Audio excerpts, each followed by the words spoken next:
తెలంగాణ భవన్లో మాజీ ఎంపీ బాల్క సుమన్ మాట్లాడుతున్నారు. లైవ్ చూద్దాం. కానీ మేము కానీ అందరం చాలా క్రిస్టల్ క్లియర్గా చెప్పినాం. నేను కూడా ఇవాళ రేవంత్ రెడ్డిని కోరుతా ఉన్నా, నువ్వే కదా రాష్ట్ర ప్రభుత్వానికి అధినేతవు, నువ్వే కదా ఈ రాష్ట్రానికి ముఖ్యమంత్రి. ఈ మీడియాకు లీకులు ఇచ్చుడు, కొన్ని పేపర్లలో పిచ్చి పిచ్చిగా రాపించుడు, కొన్ని టీవీలలో స్టోరీలు వేపించుడు, యూట్యూబ్ వాళ్ళకి చెప్పి ఏవేవో లీకులు రాపించుడు, కొన్ని వెబ్సైట్ పేపర్లలో పిచ్చి పిచ్చిగా రాపించుడు, ఇవన్నీ బంద్ చేసి అసలు ఏం జరిగిందో నువ్వే ప్రెస్ మీట్ పెట్టి చెప్పరాదు. ఆధారాలతో ప్రెస్ మీట్ పెట్టి చెప్పాలంటే మళ్ళీ ప్రతిపక్షంలో ఉన్నట్టు నోటికి ఏదొస్తుంది మాట్లాడు కాదు. డాక్యుమెంటరీ ఎవిడెన్స్ వేసుకొని ఏం జరిగిందో ఏదో అన్ని విషయాలు కూడా ప్రజల ముందు పెట్టరాదు. ఎవడొద్దన్నా నిన్ను, ఎవడాపింది నిన్ను? ఫోన్ ట్యాపింగ్ విషయంలో అసలు ఏం జరిగిందనేది నువ్వు చెప్పు. ఎవడొద్దన్నాను నిన్ను? ఎవరైనా అధికారి తప్పు చేసిందా, ఇంకెవరైనా తప్పు చేసిందా చెప్పు. నువ్వు పిచ్చి పిచ్చిగా మాట్లాడేది. కేసీఆర్ నీకు జైలు రెడీ ఉంది, కేటీఆర్ నీకు జైలు రెడీ ఉంది, నీకు జైలుకి ఏదో బాగా సంబంధం ఉన్నది, మర్చిపోలేకపోతున్నావు. గత స్మృతులు మర్చిపోలేకపోతున్నట్టున్నావు. ఆ చెంచల్ కూడా జైల్లో చిప్పకూడు తిన్నటువంటి ఆ గత అనుభవాలు, గత స్మృతులు నువ్వు అనుకోగా నీకు గుర్తొస్తున్నట్టున్నాయి. లేవగానే సభల్లో మీటింగ్లలో అంతటా కూడా జైలు జైలు జైలు అని మాట్లాడుతున్నావు. నువ్వు ఇవాళ ఒక జైలు పక్షివి. ఓటుకు నోటు కేసులో సుప్రీంకోర్టు ద్వారా బెయిల్ పొంది నువ్వు బయట ఉన్నటువంటి ఒక జైలు పక్షి మాత్రమే. ఇవాళ నువ్వు వాళ్ళని జైలుకు పంపిస్తా, వీళ్ళని జైలుకు పంపిస్తా అంటే డెఫినెట్గా ప్రజలు అన్నీ గమనిస్తున్నారు, నీకు తగిన రీతిలో బుద్ధి చెప్తారు. ఫోన్ ట్యాపింగ్ విషయంలో నేను ఒకటే మాట కోరుతా ఉన్నా రేవంత్ రెడ్డిని. ఇన్ని సమస్యలు ఉన్నాయి, నిరుద్యోగుల సమస్యలు ఉన్నాయి, యువకుల సమస్యలు ఉన్నాయి, విద్యార్థుల సమస్యలు ఉన్నాయి, రైతాంగం సమస్యలు ఉన్నాయి, మహిళల సమస్యలు ఉన్నాయి. నువ్వు ఇచ్చిన ఒక్క హామీ అంటే ఒక్క హామీ నిలబెట్టుకోలేవు, నెరవేర్చుకోలేవు.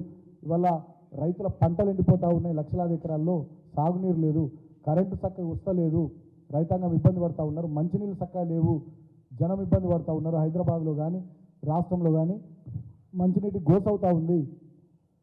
వీటి మీద దృష్టి పెట్టంటే వీటి మీద చర్చ జరగకుండా రాష్ట్రంలో వీటి మీద నుండి ప్రజల దృష్టిని మరల్చే కుట్ర ఇవాళ రేవంత్ రెడ్డి చేసి ఈ అందరూ సెల్ ఫోన్లలో యూట్యూబ్లలో చూసుకుంటా, వాట్సాప్లలో చూసుకుంటా ఫోన్ ట్యాపింగ్ అని మాట్లాడేటటువంటి ఒక చిల్లర ఒక కుట్ర చేస్తూ ఉన్నారు.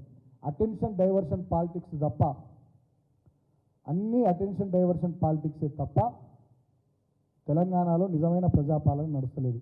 ఈ కేడీ ముఖ్యమంత్రి ఏడీ పాలన చేస్తున్నాడు తప్ప ప్రజాపాలన చేస్తలేడు. మళ్ళీ చెప్తా ఉన్నా రాష్ట్ర ప్రజలకు, ఈ కేడీ ముఖ్యమంత్రి ఏడీ పాలన చేస్తున్నాడు తప్ప ప్రజాపాలన చేస్తలేడు. ఇక్కడ జరుగుతున్నది ప్రజాపాలన కాదు, దగా పాలన. ఇక్కడ జరుగుతున్నది ప్రజాపాలన కాదు, ప్రతీకార పాలన. ఇక్కడ జరుగుతున్నది ప్రజాపాలన కాదు, ఒక కేడీ పాలన, ఒక ఏడీ పాలన. ఇక్కడ జరుగుతున్నది ప్రజాపాలన కాదు, ఒక కక్ష సాధింపు పాలన. ఇక్కడ జరుగుతున్నది ప్రజాపాలన కాదు, మోసపు పాలన. ఇక్కడ జరుగుతున్నది ప్రజాపాలన కాదు, నయవంచపు పాలన. ఇక్కడ జరుగుతున్నది ప్రజాపాలన కాదు, ఒక నయా దేశ్ముఖ్ రేవంత్ రెడ్డి పాలన. ఈ పాలనలో అన్ని వర్గాల ప్రజానికం ఇబ్బందులు ఎదుర్కొంటూ ఉన్నారు. ప్రజా సమస్యల మీద దృష్టి పెట్టి, ఈ ప్రాంత సమస్యల మీద దృష్టి పెట్టాల్సినటువంటి ముఖ్యమంత్రి ప్రత్యేక విమానాల్లో ఢిల్లీకి చక్కర్లు కొట్టుకుంటా, రాహుల్ గాంధీకి, సోనియా గాంధీకి వేల కోట్లు డబ్బులు ఇచ్చుకుంటా, ఆ ముడుపులు ముట్ట చెప్పే పనిలో, ఢిల్లీకి కప్పం కట్టే పనిలో బిజీగా ఉన్నాడు ఒకవైపు. ఇంకొక వైపు వాళ్ళ బడే బాయని సంతృప్తి పరిచే పనిలో బిజీగా ఉన్నాడు. ఇంకోవైపు ప్రధానమంత్రి నరేంద్ర మోడీ గారిని కూడా సంతృప్తి పరిచే పనిలో బిజీగా ఉన్నాడు ఈ రేవంత్ రెడ్డి. 2 పడవల మీద కాలు పెట్టి ప్రయాణాన్ని కొనసాగిస్తున్నాడు రేవంత్ రెడ్డి. ఆడుతూ పాడుతూ 2 పడవల మీద కాళ్ళు పెట్టి ప్రయాణాన్ని కొనసాగిస్తున్నాడు రేవంత్ రెడ్డి. ఈ బడే బాయ్ గతంలో అసెంబ్లీ ఎన్నికల సందర్భంలో రేవంత్ రెడ్డి చోటే బాయ్కి సహకరించిండు. అందువల్ల నీళ్ళు రైతు బంధు ఆపాలని ఇట్లా పోయి ఎన్నికల కమిషన్ కంప్లైంట్ ఇవ్వగానే రైతు బంధు ఆపాలని ఎన్నికల కమిషన్ ఆర్డర్ వస్తుంది. వీళ్ళు పోయి ఎస్పీ మీద, కలెక్టర్ మీద కంప్లైంట్ ఇవ్వగానే వెంటనే వాళ్ళ ట్రాన్స్ఫర్లు జరిగిపోతాయి. అంటే మొత్తంగా ఆనాడున్నటువంటి బీజేపీ కేంద్ర ప్రభుత్వము పూర్తిగా రేవంత్ రెడ్డికి సహకరించిందనేది నిర్వివాదాంశము.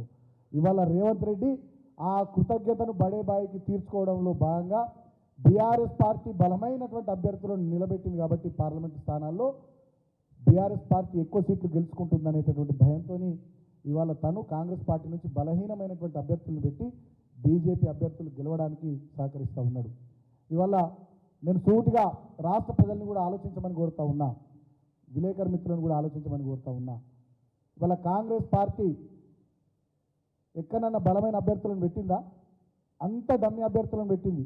చేవెళ్లలో రంజిత్ రెడ్డి ఒక డమ్మీ అభ్యర్థి, అక్కడ మా కాసాని జ్ఞానేశ్వర్ గెలవబోతున్నాడని తెలిసి చేవెళ్లలో విశ్వేశ్వర రెడ్డిని గెలిపేయడం కోసం ఒక డమ్మీ అభ్యర్థి రంజిత్ రెడ్డిని పెట్టింది. సర్వేలో 3rd ప్లేస్ 4th ప్లేస్ పోతున్నారు రంజిత్ రెడ్డి.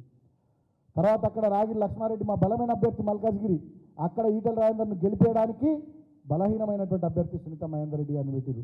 వాళ్ళకి చుట్టాలు కూడా ఉండరు, వాళ్ళకు ఉండేదంతా గిడి దిక్కుంటుంది, చేవేళ్ళ దిక్కుంటుంది, వాళ్ళకంతా చేవేళ్ళ పార్లమెంట్ పరిధిలో వాళ్ళ చుట్టాలు ఉంటే వాళ్ళని తీసుకొని పోయి మల్కాజ్గిరిలో పెట్టిండు. ఇది కేవలం ఈటల రాజేందర్ కోసమే పెట్టిండు. అట్లనే సికింద్రాబాద్లో పద్మారావు గారు మా బలమైనటువంటి అభ్యర్థి, పద్మారావు గారు గెలవబోతున్నారు కాబట్టి కిషన్ రెడ్డి గారి మీద అక్కడ బాగా వ్యతిరేకత ఉన్నది కాబట్టి కిషన్ రెడ్డి నాకు పెద్ద రేవంత్ రెడ్డికి గతంలో ఫస్ట్ సెకండ్ ఢిల్లీ టూర్లప్పుడు మొత్తం ప్రధానమంత్రితో సహా కేంద్ర హోంమంత్రి అమిత్ షాతో సహా